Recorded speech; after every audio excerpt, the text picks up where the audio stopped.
So what is it that you enjoy about doing Tai Chi and Qigong? Well, it's a lifetime. It's a lifetime practice. You can never wear out, for one thing, and so it's a exercise that, I'm 74, so, by the time, I can do this the rest of my life, and in a very beneficial way.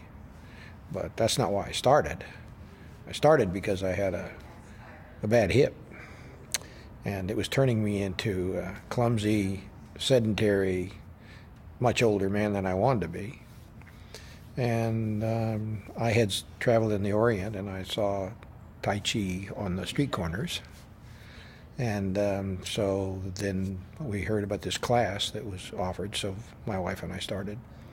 I did that a year before, when I finally made my mind up to get the hip replaced, found the right guy, then I did that for almost a year before hip replacement, and it was incredibly beneficial.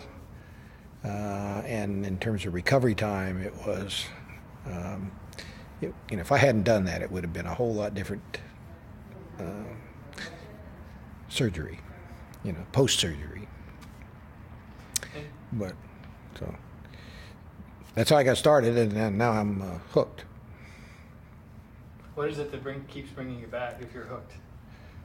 Well, it builds your balance improves dramatically. You don't. I always worked out, I've exercised everything, to stay strong, but you don't realize it. But once you begin to get the subtleties of Qigong and Tai Chi, then you build a lot of strength, not the bodybuilding kind of strength exactly, but a lot of physical strength. But I'd say that just balance, grace, agility, it does incredible things that way. So someone looking at it and thinking, it doesn't look like anything's happening because they're comparing it to Western exercises and people doing, jumping jacks or whatever. What would you say to those people? Well, they're only going to do that a little bit, and for the most part, extreme exercise is proving to be not very healthy. And the punishment, for instance, athletes who work out strenuously and then get beat up too, which is another part of it. And runners, they don't live as long as a lot of people do. So I think the advantage is that you can. This is something you can perfect in a lifetime, even if you started when you were 6. Because there's no end to it. And so it just becomes, and I'm only scratching the surface. We just, just mastered the first, the 32 movements in Tai Chi that they teach in this particular class, and just scratching Qigong. So I can go on, and you can actually, if you learn it right and you listen, you can actually create it. You can actually create your own. You can create your own movements and in your own routines to some degree.